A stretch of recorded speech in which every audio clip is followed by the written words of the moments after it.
Hi everyone, welcome back to Chandni classes. First of all good evening to everyone. शुभ संध्या सभी को। आज आइए सभी लोग, आपके टाइम हो चुके हैं, बज रहे हैं शाम के 4। डेली आपकी क्लासेस हो रही है। इवन यहाँ संडे भी था तब भी मैंने आपकी क्लास को लिया, स्किप नहीं किया, क्योंकि अब वक्त नहीं है कि मैं आपकी छुट्टी करूँ। कोई प्रॉब्लम होती है तो ठीक है, अदरवाइज़ मैं डिले नहीं करूँगी। आप भी इसी तरह से पंक्चुअल होइए, आइए टाइम पर। जब मैं क्लास कर रही हूँ तो आपको पढ़ना है, आपके लिए क्लासेस है, आपके आने की रिस्पॉन्सिबिलिटी तो मेरे से ज़्यादा बनती है। इसीलिए आइए, ध्यान से देखिए, पढ़िए। कोई प्रॉब्लम होती है तो बताइए। चलिए देखते हैं टॉपिक क्या है यहाँ पर। आज मैं आपको सोशल साइंस अगेन यहाँ पर ले रही हूँ, क्योंकि ये काफ़ी पीछे चल रहा है। इसको भी आगे करते हैं, फिर साथ में बढ़ेंगे, ताकि सारे सिलेबस बराबर के लेवल पर कवर रहे। आज जो टॉपिक पढ़ाऊंगी मैं आपको वो है बौद्ध धर्म। जैन धर्म के बारे में जितना प्रश्न बनता था, जितना इम्पोर्टेंट था, सारा बताया। आज बौद्ध धर्म स्टार्ट करूंगी। आप जुड़े हैं शालिनी क्लासेस के साथ। मैं हूँ शालिनी, आपका यहाँ पर स्वागत कर रही हूँ अपने क्लासेस में।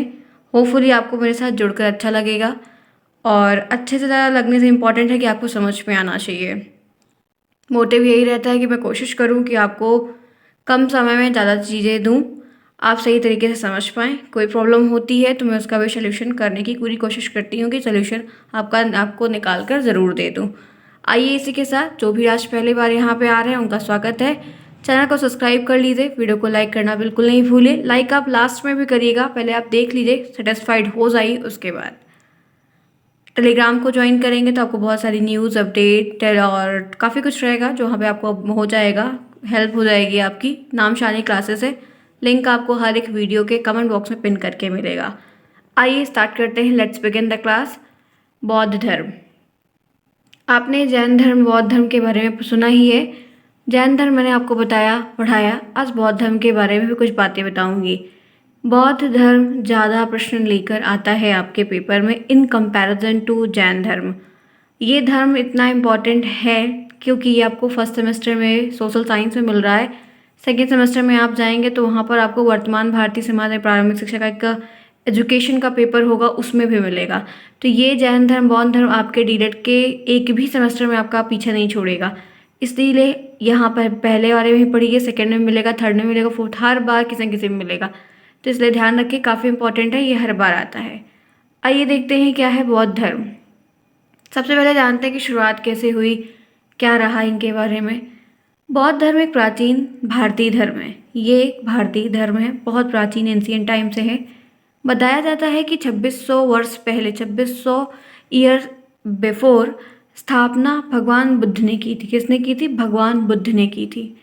यह दक्षिण और दक्षिण पूर्व एशियाई देशों के महत्वपूर्ण धर्मों में से, मतलब ये किस तरफ का है, किस साइड का है, तो दक्षिण की तरफ का है। बौद्ध धर्म दक्षिण की तरफ से है, धर्मों में से ये एक है।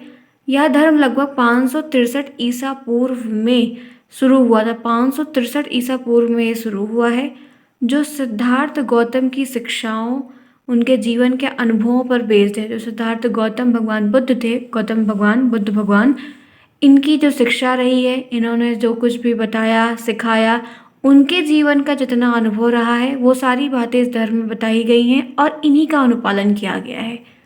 आगे बढ़िए इसी के साथ। टॉपिक है बौद्ध धर्म, यानी कि महात्मा बुद्ध के जीवन से जुड़ी कुछ महत्वपूर्ण घटनाएं। पहली घटना, जन्म इनका 563 ईसा पूर्व। आपका पहला बहुविकल्पी प्रश्न यही बनेगा कि कब इनका, महात्मा बुद्ध का जन्म हुआ, तो 563 ईसा पूर्व एक ऑप्शन, 564, 566, 567, तब आपको 63 चूज करना होगा। बहुविकल्पी में डेट ऑफ बर्थ हर एक बुद्ध की, हर एक भगवान की, हर एक लोगों की, हर एक धर्म की, हर एक संप्रदाय की ज़रूर पूछी जाती है, ध्यान रखिएगा, इंपॉर्टेंट है। कहाँ पर हुआ था, तो कपिलवस्तु। कहाँ पर है? नेपाल के तराई स्थित में है, तराई स्थान है, वहाँ पर स्थित है, कपिलवस्तु में इनका हुआ था। ठीक है।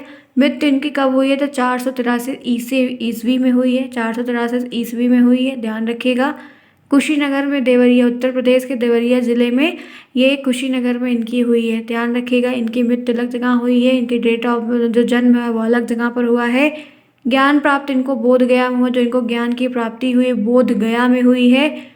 और इनका जो कह सकते हैं कि प्रथम उपदेश रहा है वो सारनाथ में स्थित मृगदेव दाव में रहा है। इन्होंने पहला जो उपदेश दिया है वो कहाँ पर दिया है? सारनाथ, मिर्जापुर, बनारस, कानपुर, ऐसे प्रश्न करके बनेगा। आपको चेक करना होगा, चूज़ करना होगा कि इनका जो पहला उपदेश है वो सारनाथ में था। कहाँ पर इनकी मृत्यु हुई है? कुशीनगर में हुई है। मृत्यु का स्थान अलग से पूछता है। ये जो टॉपिक है मोस्ट इम्पॉर्टेंट है, ध्यान रखना। एक प्रश्न इनकी डेट ऑफ बर्थ का, एक इनकी मृत्यु डेट का बनेगा, कोई दोनों में से बन सकता है। आता है, बहुत बार आया है, हो सकता है रिपीट हो सकता है ना भी हो। मैं आपको बता रही हूँ कि क्या क्या चीज़ें होंगी। आपको ये चीज़ समझते हुए, याद करते हुए, पॉइंट आउट करते हुए चलनी है। जो जो नोट्स में लिखना है वही इंपॉर्टेंट चीज़ें लिखनी है। कपिलवस्तु स्थान का अलग से पूछता है, कुशीनगर का अलग, ज्ञान कहाँ प्राप्त हुआ अलग, पहला उपदेश कहाँ, सारनाथ में अलग। 4 पॉइंट है, कम से कम 8 प्रश्न बन जाएंगे, ध्यान रखिएगा। हो सकता है कि कुछ इससे बहुविकल्पी में पूछ ले, कुछ इसमें अति लघु उत्तरीय में पूछ ले। तो तैयार रहिएगा कि कैसे आपके ऊपर प्रश्नों की बौछार की जाएगी एग्जाम में। बी प्रिपेयर्ड, क्योंकि ये एसएसटी है, प्रश्न बनते हैं, ध्यान रखिएगा।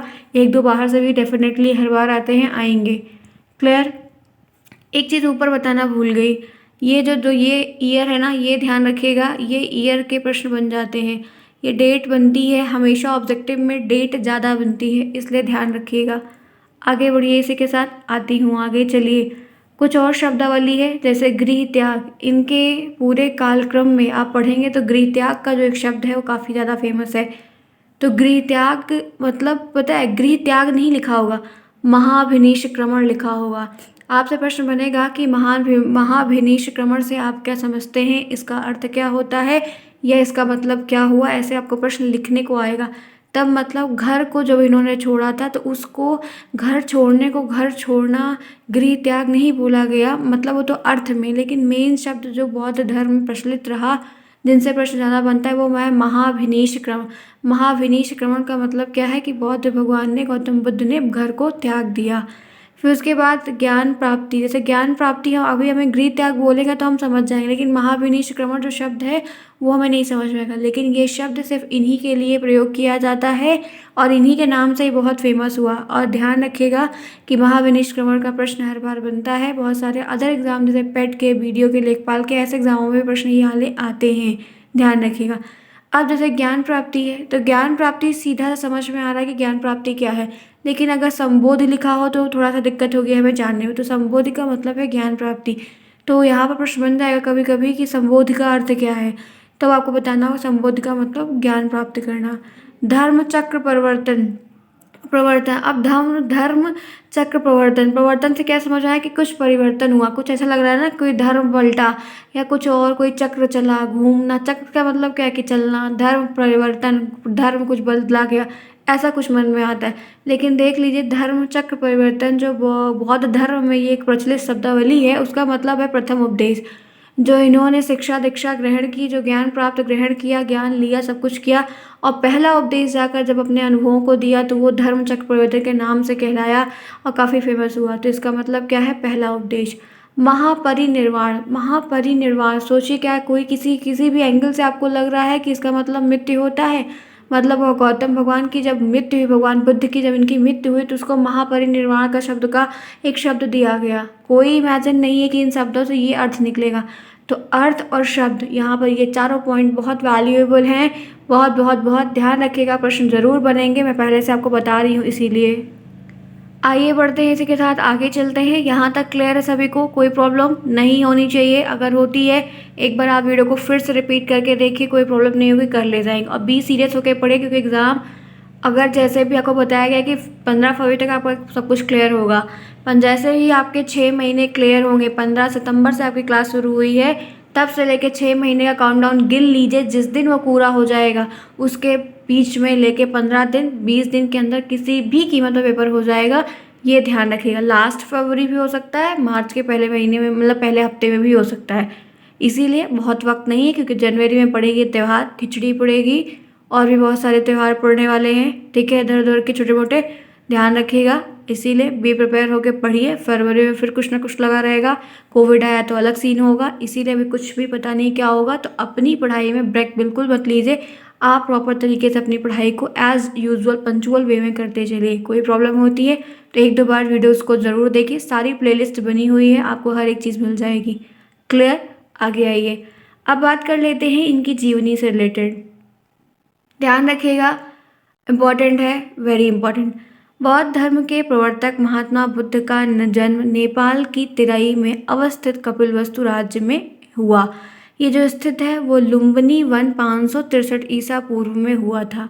इनका बचपन का नाम सिद्धार्थ था। ये सिद्धार्थ से बहुविकल्पी प्रश्न बनता है, ध्यान रखिएगा। कपिलवस्तु शाक्य गणराज्य की राजधानी। कपिलवस्तु क्या है? ये शाक्य गणराज्य था, उसकी राजधानी थी।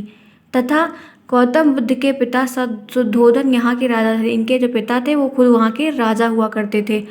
जन्म के 7वें दिन गौतम बुद्ध की जो माँ थी महामाया, इनकी माँ का नाम था। माता पिता के नाम से फिलहाल प्रश्न नहीं आया है, अगर आ जाता है तो बात की बात है।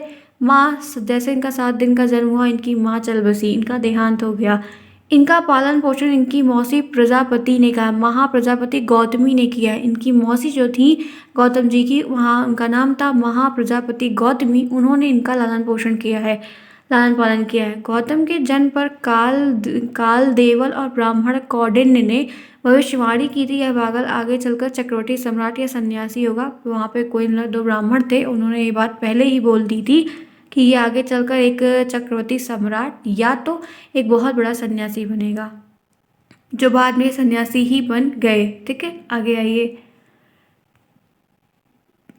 फिर दिया है 16 वर्ष की अवस्था में इनका विवाह यशोधरा, कहीं कहीं इनके नाम को गोपा, बिंबा या भद्रकक्षा भी मिलता है, तो यशोधरा से इनकी विवाह हो गई, शादी हो गई। कालांतर में इनका एक पुत्र हुआ जिसका नाम इन्होंने राहुल रखा। ठीक है, ये इतनी बातें इनके बारे में है, तो जानिए आप। सांसारिक दुखों की प्रति चिंतनशील सिद्धार्थ को वैवाहिक जीवन सुखमय बिल्कुल भी नहीं लगा, कोई भी उनको रस नहीं आया, उन्हें अच्छा नहीं लगा। गौतम सिद्धार्थ ने मन में वैराग्य भाव को प्रबल करने वाली 4 घटनाएं अत्यंत प्रसिद्ध हुई। इनके मन में जो ये वैराग्यपन आया, जो ये राजा के बेटे होते नाते और सब कुछ होने के नाते ये आगे चल के कार्यभार को संभालने के बजाय विवाह विवाह बेटा विवाह गृहस्थ जीवन में भी आगे बढ़ चुके, तो उसके बावजूद भी इन्होंने जहाँ बाद में जाकर वैराग्य के, जंगल के, वनों का, ऋषि मुनियों का रास्ता अपनाया, तो उसको कहीं ना कहीं से इस चीज़ के लिए इनको एक प्रेरणा मिली। आखिर हुआ क्या इनके साथ, तो आइए थोड़ी बातें मैं उसकी बता देती हूँ। फिलहाल आपने कहानियों में ज़रूर पढ़ा होगा। एक दिन क्या हुआ कि ये नगर भ्रमण करते हुए गौतम ने सबसे पहले मार्ग में जर्जर शरीर वाला एक वृद्ध, गौतम ये अपने सैनिक के साथ जो है भ्रमण पर निकले अपने राज्य की प्रजा को देखने के लिए, और सबसे पहले इन्होंने एक जर्जर शरीर वाला बुढ़ा देखा जिसकी शरीर एकदम क्षीण हो गई थी, उसके शरीर में कोई बल नहीं था, एकदम एकदम ख़त्म होने के लायक था। तब इन्हें थोड़ा सा उस मतलब इस जो जब ये उतने अच्छे कपड़े पहने थे, स्वस्थ थे, इनको ये वो दशा जब दिखी तो इनके मन में एक भाव आया कि कुछ भी हो आखिर अंतोगत्वा तो यही होना है। तो एक भाव इनके मन में वो बैठ गया। दूसरा, फिर आगे चले तो एक जो है रोग से ग्रस्त आदमी दिखा, इनको ये फिर यही बात लगी कि आखिर शरीर का एक तो वहाँ उस तरीके का है जिसके पास कुछ नहीं, खाने पीने को कपड़े नहीं है, ये तमाम चीज़ें, एक यहाँ पर जो एकदम मरा है उसके अंदर बीमारी, इतने रोग हैं, तमाम चीज़ें, उसका भाव इनके मन में बैठा। आगे आगे चलकर मतलब एक डेड बॉडी जा रही थी, कोई मृतक हुआ होगा, उनको देखा, तो ये इनको फील आया पहले ऐसा फिर लास्ट में ये गति, आखिर ये है क्या ज़िंदगी। तो फिर बाद में जाके इनको कुछ एक और इनका यहाँ पर शायद मैं एक पॉइंट भूल गई लिखने को, बता देती हूँ। फिर आगे चलकर इन्हें ना आगे अच्छा है एक वीतराग प्रसन्न से सन्यासी के दर्शन हुए। आगे चलकर जब और आगे बढ़ते गए, भ्रमण करते गए, तो इनको जो है जितना जितना दुख है दूसरे का सॉल्व कर पाया उतना सॉल्व करते करते ही आगे बढ़े। लास्ट में जाकर इनकी मुलाकात एक सन्यासी ऋषि मुनि से हो गई। फिर उनके जीवन काल को समझा, पूरा सब कुछ जाना, फिर उससे एक इनको अनुभव हुआ, और फिर ये वहाँ से घर नहीं लौटे और अपने जो उनका वो क्या कहते हैं सारथी था, उसको अपने कपड़े और वस्त्र वगैरह सारे गहने वगैरह दे दिए, वापस कर दिए, और जाकर बोला कि बता देना घर पर ऐसा पिताजी को, पत्नी को, ये चीज़ें ऐसी ऐसी हैं और मैं यहाँ से और फिर वो वहीं से चले गए। फिर वो वहाँ से लौट कर वापस कभी नहीं आए। तो ये इनका एक अपना निर्णय लेने का था, काफ़ी दुख भरा भी था, लेकिन ठीक है जो भी था हम यहाँ पर पढ़ रहे हैं। आगे आइए, आप लोग फिलहाल ऐसा मत करिएगा, ठीक है, साधु बाबा बनने मत जाइएगा कहीं भी। चलिए आगे आते हैं। ज्ञान की खोज में सिद्धार्थ गौतम के बारे में कुछ पॉइंट हैं, उनको भी देखते हैं। पहला पॉइंट ये है कि 29 वर्ष की आयु में सिद्धार्थ गौतम ने ज्ञान प्राप्त करके ज्ञान प्राप्ति के मतलब कब ये घर छोड़े थे, तो 29 साल 29 ईयर्स में ये अपने घर को लेफ्ट कर गए थे। वो जो साल है वो ध्यान रखना कि वो 29 साल के थे। नेक्स्ट देखिए, गृह त्याग के बाद उन्होंने 7 दिन अनूपी नामक बाग में बिताया, तत्पश्चात वो राजगृह पहुँचे। सबसे पहले वो एक किसी अनूपी नाम का एक कोई बाग था, बगीचा था, वहाँ पर जाकर रहे, फिर वो राजगृह आगे चलकर बढ़ते गए। कालांतर में वे अलार कलाम नामक तपस्वी के संसर्ग में आए। सबसे पहले वो देखा गया है, मतलब जब पहुंचे तो अलार कलाम नाम के कोई सन्यासी रहे, तपस्वी रहे, उनके संदर्भ में, उनके मतलब आसपास इर्द गिर्द उनके उठना बैठना करना, उनका आश्रम वगैरह वहाँ पर उनका रहा है। पुनः रामगुप्त नामक अन्य आचार्य के पास गए। फिर आगे जब वहाँ से आगे बढ़े हैं तो रामगुप्त नाम का कोई आचार्य था। फिर क्योंकि ये हर बार सीखते गए तो धीरे धीरे करके आगे बढ़ते गए, एक के बाद एक ऋषि, एक के बाद एक आश्रम, जैसे जैसे इनका लोग मिलते गए, साथ मिलता गया, ये आगे बढ़ते गए। परंतु लेकिन तब भी उनको संतुष्टि नहीं मिली और फिर वो और आगे बढ़े। आगे बढ़ते हुए गौतम उरुवेला पहुँचे। सबसे लास्ट में कहाँ पर, मतलब और आगे बढ़े तो उरुवेला पहुँचे और उन्होंने कौंडिन्य आदि में 5 ब्राह्मण मिले। वहाँ पे उन्हें कौंडिन्य आदि 5 ब्राह्मण उनको और मिले। इसके साथ ही कुछ समय पर रहे, परंतु उन्हें भी छोड़ दिया और ये आगे बढ़ गए। 7 वर्ष तक जगह जगह भटकने के पश्चात गौतम बुद्ध सिद्धार्थ के गया पहुँचे। ठीक है, गौतम बुद्ध सिद्धार्थ जो है वो गया पहुँच गए। गया पहुँचने के बाद क्या हुआ, उन्होंने निरंजना नदी में स्नान करके, निरंजना नदी थी वहाँ पर इन्होंने स्नान किया और एक पीपल के वृक्ष के नीचे इन्होंने समाधि लगाई। अपनी पीपल का पेड़, उसके नीचे अपनी समाधि लगाई और यही 8वें दिन वैशाख पूर्णिमा पर गौतम को ज्ञान प्राप्त हो गया। 8वें दिन, यह मतलब उसी पेड़ के नीचे 8वें दिन इनको वैशाख की पूर्णिमा का तिथि रही है और उस दिन को ज्ञान प्राप्त हुआ। इस समय इनकी जो उम्र थी, ये 29 साल में घर छोड़े थे। 7 साल 6 साल इन्होंने एकदम घूमा फिरा, सब कुछ देखा जाना, और 35 वर्ष की आयु में इनको जो है उस समय इनको ज्ञान प्राप्त हो गया और फिर ये गौतम सिद्धार्थ के बजाय गौतम बुद्ध कहलाए, क्योंकि इनको बुद्धि प्राप्त हो गई, इनको ज्ञान प्राप्त हो गया, जिसकी वजह से ये बुद्ध के नाम से बहुत ज़्यादा ही प्रचलित हुए। तो घर कब छोड़ा, 29 साल में। ज्ञान कब प्राप्त हुआ, 35 साल में। 5-6 साल कहाँ रहे, अलग अलग ऋषियों आश्रमों के साथ उनके संगत में रहे। तो ये प्रश्न आपको डेट तारीख जरूर पूछता है, कहाँ पर ज्ञान प्राप्त हुआ, तो गया, बोध गया में। ठीक है, इसीलिए गया कहा जाता है कि गया में इनको ज्ञान प्राप्त हुआ था। पीपल के वृक्ष के नीचे नर्मदा नदी में नहाकर वहाँ पर ये कार्य किए थे। ध्यान रखिएगा, पूरी बात डिटेल में सीधे तौर पर बता रही हूँ, बिना किसी टॉक के, बिना किसी चीज़ों के, सिंपली वे में जो चीज़ें हैं बताती चल रही। एज अ स्टोरी के रूप में भी सुनते रहेंगे तो जो इम्पोर्टेंट है वो तो बोल दिया कि इम्पोर्टेंट है, जो नहीं इम्पोर्टेंट है वो स्टोरी के रूप में सुनते रहिए। क्या पता कुछ अपने तरीके से प्रश्न बनकर आए जो अभी तक ना आया हो, तो वो आप कर सके, इसीलिए आपको मैं यहाँ पर सिंपल तरीके से बात बता रही हूँ। चलिए, अगर अच्छा लग रहा है और समझ में आ रहा है कि हाँ सही बातें हैं, आप सीख रहे हैं, तो जाकर पहले तो फटाफट लाइक करके आइए। सभी के सभी जिन्होंने नहीं किया है, मंदिर में आना है तो घंटी ज़रूर बजाना है, ठीक है, वरना आपकी अरदास तो नहीं पूरी होने वाली है। इस बात का ध्यान रखिएगा, ठीक है। आखिर पता कैसे चलेगा भगवान को कि आप आए हुए हो, अपनी घंटी तो बजाओगे ना अपनी पारी की, वरना सब ऐसे आते चले जाते हैं, बहुत सारे लोग आए चले गए, क्या ही फर्क पड़ता है। बात सही है, are you agree with me? आइए आगे चलते हैं, आप समझदार काफ़ी हैं और अच्छे भी बहुत हैं। चलिए अब बात कर लेते हैं धर्म चक्र परावर्तन। पहला पॉइंट, गौतम बुद्ध ने अपना पहला प्रवचन वाराणसी के समीप सारनाथ में, सारनाथ कहाँ है, वाराणसी के समीप, बनारस के पास में, इसे ही धर्म चक्र परावर्तन कहते हैं। ठीक है, यही सारनाथ में उन्हें संघ की स्थापना भी की थी, उन्होंने संघ की स्थापना भी वहीं पर की थी।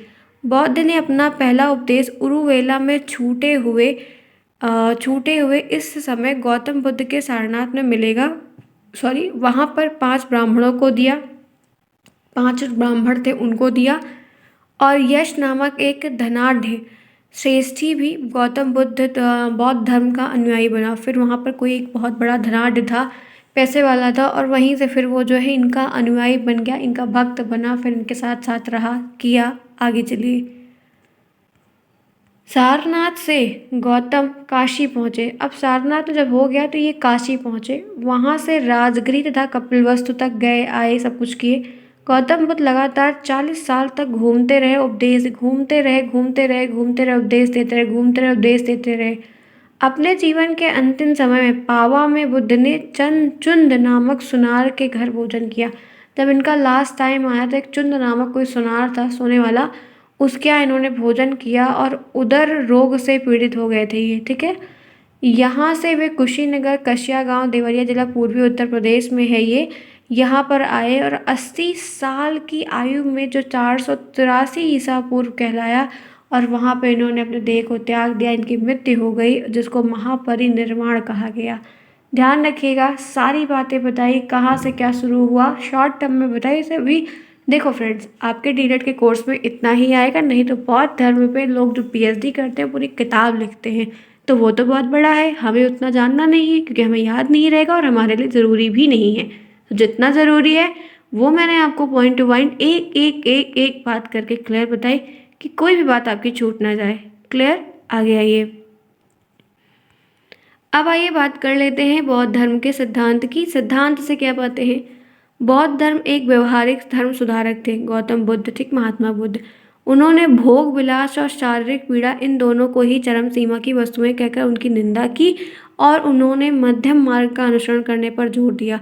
बौद्ध धर्म का विशद ज्ञान हमें त्रिपिटकों से मिलता है। बौद्ध धर्म की सारी बातें हमें, त्रिपिटक था, उनमें त्रिरत्न था। जैन धर्म में त्रिरत्न है, बौद्ध धर्म में त्रिपिटक है। दोनों ध्यान रखना, तीन तीन दोनों में है और दोनों से प्रश्न बनता है कि उनमें तीन क्या है, इनमें तीन क्या है। तो भैया दीदी सब लोग बहुत ध्यान से क्लियर सुन लीजिएगा, आप भूल जाएंगे, फंस जाएंगे कि पढ़ा तो दोनों है, आज मैं त्रिपिटक शब्द बता रही हूँ, उस दिन त्रिरत्न ने बताया था।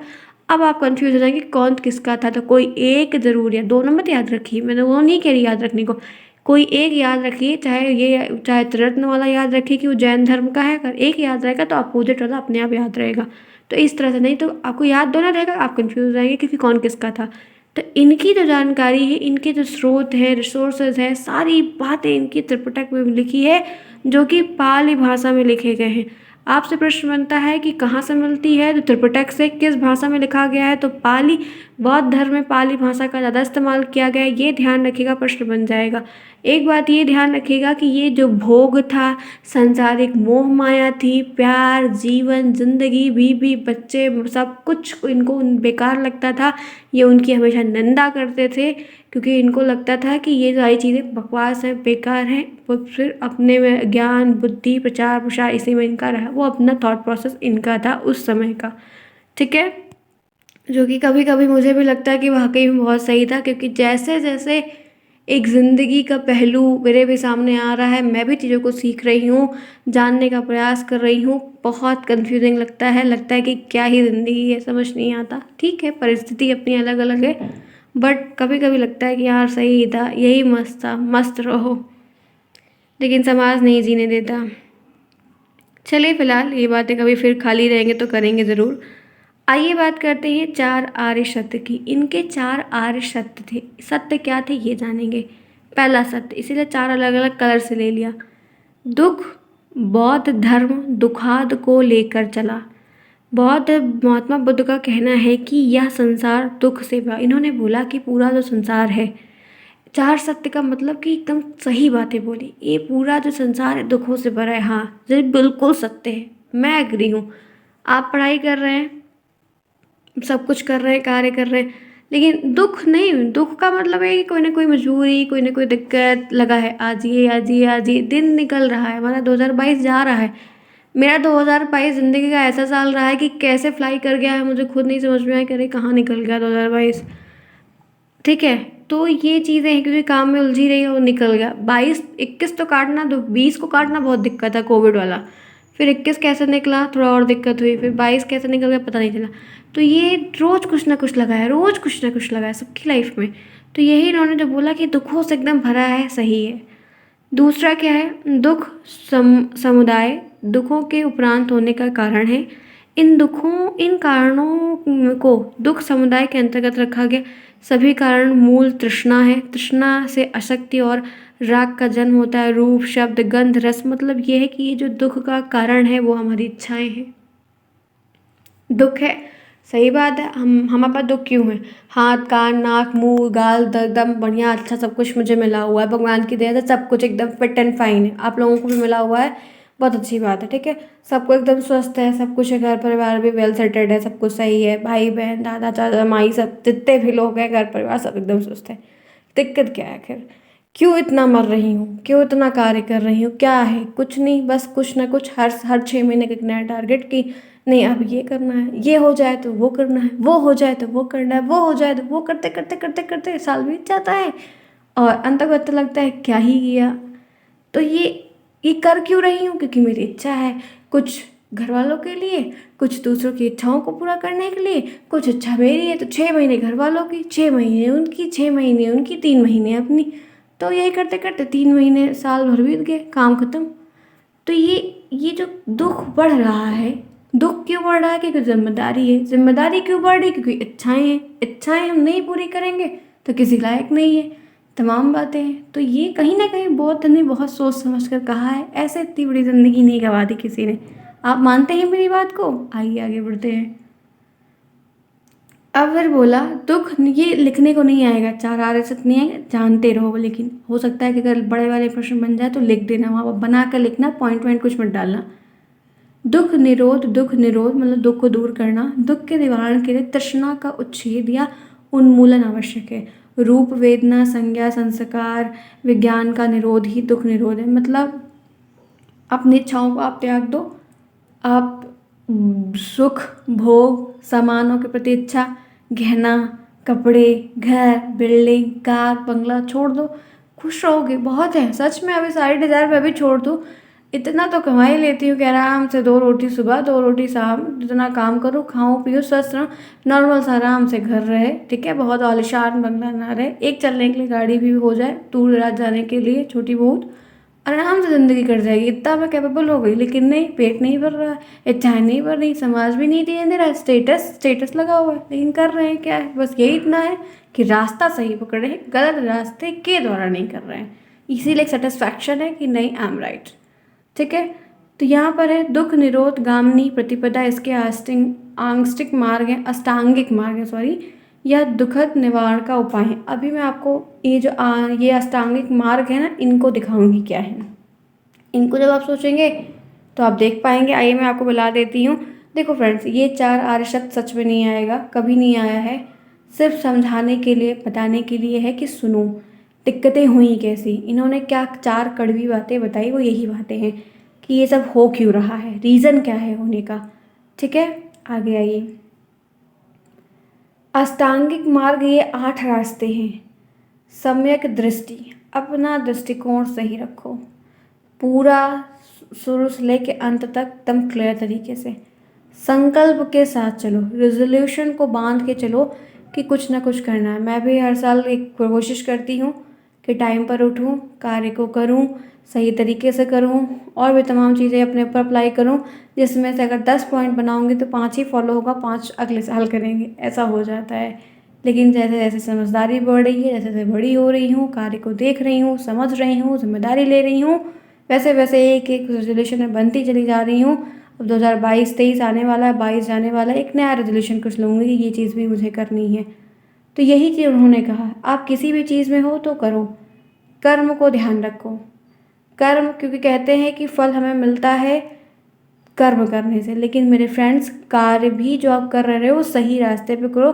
उधर जाकर अपना सर फोड़ो जहाँ पर कुछ उसका रिजल्ट मिलेगा। दीवार में सर फोड़ने से कुछ नहीं मिलने वाला है।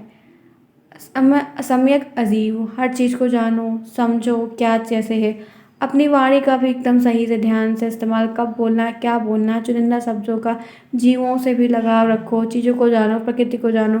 स्मृति भी अपने दिमाग में रखो, जाहिर सी बात है। समाधि के लिए मतलब वही जो थोड़ा सा मतलब मेडिटेशन वगैरह तमाम चीज़ें हैं जो जिस लेवल पे करना चाहे। तो सब बहुत सारी चीज़ें हैं जो इन्होंने बताई कि आपको डेली मर्रा में आपको करना चाहिए, जिससे आप सही रहोगे और इन रास्तों से, इन दिक्कतों से आप दूर रहोगे। तो ये कुछ इसका आप अनुपालन करोगे तो आप मतलब आगे अग्रसर रहोगे और हमेशा हमेशा बढ़ते चलोगे। ठीक है। ये मार्ग से कुछ कुछ बातें आती हैं, ध्यान रखिएगा ज़रूर, ये इम्पॉर्टेंट है, वेरी इंपॉर्टेंट। अष्टांगिक मार्ग लिखने को आ जाता है मेरे फ्रेंड्स, ध्यान रखना। 8 पॉइंट ऐसे सिंपली करके आपको लिखने को आएगा। आगे बढ़िए। अब मैं आपको यहाँ पर बौद्ध संगीतियाँ जो संगति हुई थी, इनका प्रश्न बनता है। ये इम्पॉर्टेंट है, 50% इम्पॉर्टेंट है, ध्यान रखना, कई बार है। आपसे प्रश्न बनेगा बहुविकल्पी में या अतिलघुत्तरी में, प्रथम बौद्ध संगति कब हुई? स्थान है ये बिहार के पर्वत राजगिरी में हुई। समय था 483 ईसा पूर्व। आपसे प्रश्न बनता है कि प्रथम बौद्ध संगति कब हुई, तो आप ये समय बताएंगे 483 ईसा पूर्व में हुई। आपसे प्रश्न बनता है कि प्रथम बौद्ध संगति कहाँ हुई, तो आप कहेंगे राजगिरी में हुई। फिर मैं पूछूंगी अच्छा बताइए कि प्रथम बौद्ध संगति किसके शासनकाल में हुई, तब आप मुझे बताएंगे मैम अजातशत्रु के शासनकाल में हुई। फिर मैं आपसे बस इतना ही प्रश्न पूछूंगी, बल्कि ये 2 पॉइंट नहीं आता है, लेकिन मैं जानकारी के लिए आपको ज़रूर बताऊंगी। अध्यक्ष है महाकश्यप अध्यक्ष रहे हैं जब ये उस समय हुई। कार्य क्या था कि बौद्ध की शिक्षाओं की जो सुत्त पिटक, विनय पिटक, ये सुत्त पिटक, विनय धम्म, तो 3 त्रिपिटक के बारे में आ रहा था, नहीं मिला, चलो बता देती हूँ। जो 3 त्रिपिटक आया ना, एक है सुत्त पिटक, एक है विनय पिटक और एक है धम्म पिटक। सुख विनय धम्म, ठीक है, ध्यान रखना।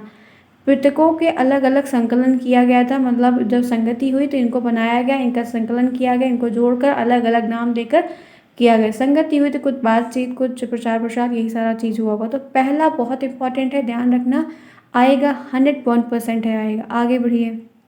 दूसरी कब हुई, मैं आपसे पूछूंगी दूसरी कब हुई, तो आप कहेंगे मैम वैशाली में हुई। फिर मैं आपसे पूछूंगी बेटा बताइए, सॉरी बेटा नहीं, बताइए आपके समय कब हुआ, तो 383 ईसा पूर्व में हुआ। फिर मैं आपसे पूछूंगी अच्छा बताइए शासनकाल क्या है, तब आप कहेंगे मैम काला अशोक का शासनकाल था, तब ये हुई थी। फिर आपसे पूछूंगी मैं अध्यक्ष कौन था, अध्यक्ष और कार्य नहीं आएगा, ध्यान रखिएगा। अध्यक्ष जो है वो साबक मीर थे। पूर्वी और पश्चिमी भिक्षुओं में आपसी मतभेद के कारण संघ जो हुआ था, उन पे बांटना, विभाजन करना, उनको प्रचार प्रसार करवाना, उनको बताना, उनको सिखाना, यही सारे कार्य उस समय हुए थे। आगे आइए।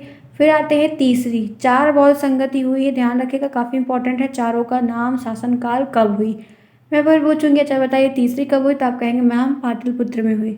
कहाँ पर हुई मैम, 250 ईसा पूर्व के समय पर हुई। किसके टाइम पर हुई, तो अशोक के। तृतीय बौद्ध संगति कब हुई, तो अशोक के शासनकाल। आपसे प्रश्न बनेगा, अगर ये बनता है कि तृतीय बौद्ध संगति किसके शासनकाल में, तब तो आप अशोक बता देंगे, लेकिन कभी कभी ये भी बन जाता है कि अशोक के शासनकाल में कौन सी बौद्ध संगति हुई थी, तब आपको बताना होगा कि मैम तीसरी हुई थी। तो क्वेश्चन रिवर्सिबल तरीके से बन जाएगा, ध्यान रखिएगा। अध्यक्ष में मोगी पलस्तु, मोगी लिप्तु तिष्ठ थे, उनके हुई है। कार्य क्या रहा, अभिधम पिटक का संकलन, संघ भेद को समाप्त करने के लिए कठोर नियम भी लगाए थे। कुछ जो संघ वगैरह बने थे उनको बनाना, नियम बताना, तमाम चीज़ें करना, ठीक है। कार्य नहीं पूछेगा, कार्य से मत परेशान होइएगा। चौथी कब हुई, आइए देखते हैं। कहाँ हुई, कुंडलवन कश्मीर में हुई। समय क्या था, प्रथम शताब्दी, पहली सेंचुरी। शासनकाल कनिष्क का था। अध्यक्ष थे विश्वामित्र थे, उपाध्यक्ष जो थे अश्वघोष थे। और कार्य क्या था, विभाषा शास्त्र नाटक नामक टीका और संस्कृत में संकलन। बौद्ध संघ का हीनयान महायान संप्रदाय में विभाजन हो गया था। जैसे श्वेतांबर दिगंबर जैन में बटे थे, वैसे ये यहाँ पे हीनयान महायान 2 लोग में बढ़ गए थे। इनका भी पूरा सब कुछ डिटेल में है, ठीक है। यहाँ तक क्लियर है, ध्यान रखिएगा। चारों संगति बहुत इंपॉर्टेंट है, ज़रूर लिख लीजिएगा, अपनी कॉपी में नोट डाउन कर लीजिएगा। अब फ्रेंड्स, अब संप्रदाय के बारे में और भी जो चीज़ें हैं वो मैं आपको नेक्स्ट क्लास में बताऊँगी। इस समय 33 मिनट हो रहा है लगभग। आपकी आधे घंटे की क्लास जैसे मैं डेली लेती हूँ, ऐसे ही क्लास आपकी इनफ है। बिना किसी बात के, बिना किसी चीज़ों के मैंने आपसे पूरी बात क्लियर बताई कि क्या क्या चीज़ें हैं, वो स्टेप बाय स्टेप। होपफुली आज की क्लास आपको बहुत अच्छी लगी होगी, आपने प्रॉपर तरीके से पढ़ा है। एक बात फ्रेंड्स और ध्यान रखिएगा, जो आप लाइव टेस्ट और वो चीज़ें हैं, टेस्ट फ्रेंड्स जैसा होगा बताएंगे। थोड़ी सी प्रॉब्लम मेरे साथ हुई है, जिसकी वजह से मुझे एक डर भी है कि कहीं वो चीज़ें गलत ना हो जाएं। इस वजह से मैं कार्य नहीं कर रही हूँ, क्योंकि अगर वो चीज़ें हो गई तो फिर मैं आपको ये जो प्रीमियर क्लासेस देती हूँ, रिकॉर्डेड क्लासेस भी आपको टाइम टू टाइम देती, फिर मैं ये भी नहीं दे पाऊँगी और चैनल बंद हो जाएगा। क्योंकि कुछ लोग जब लगे हुए हैं तो वो 1-2 बार ट्राई ज़रूर करें, क्योंकि जब नोटिफिकेशन जाता है तो सबको पता चलता है। इसीलिए अगर आप चाहते हैं कि आपकी ये क्लासेस प्रॉपर तरीके से चले और आपका ये साथ मेरे साथ जो शुरू हुआ है 2022 का, ये 2024-25 तक आप 25 से आपका जब तक कोर्स चलेगा तब तक चलता रहे, तो फ्रेंड्स आप लाइव के लिए मत परेशान हुई। क्लासेस आपकी हो रही है, बोल मैं रही हूँ, लाइव चैट में आपके साथ रहती हूँ, तो बिल्कुल भी आप परेशान ना होइए। लाइव क्लास का एक दिक्कत है, सीधी सी बात है, समय। अभी यही क्लास में जो ये आधे घंटे की पढ़ाई ये 1.5 घंटे में पढ़ाती, तो आप कितना वक्त दोगे। लाइव क्लासेस में टाइम बहुत डिले होता है। आप मेरे भी आधे घंटे में अभी रिकॉर्ड कर रही हूँ, आधे घंटे में आपके साथ लाइव चैट में रहूँगी, तो मेरे तो 1 घंटे गए और आपके आधे घंटे यही गए। तो फ्रेंड्स मेरा टाइम बहुत इंपॉर्टेंट है, ध्यान रखिए, क्योंकि दोनों के लिए कुछ ना कुछ मेंटेन करना है, बनाना है, करना है। एज अ पैशन के तौर पर कर रही हूँ, तो मुझे भी खुशी खुशी करने दीजिए।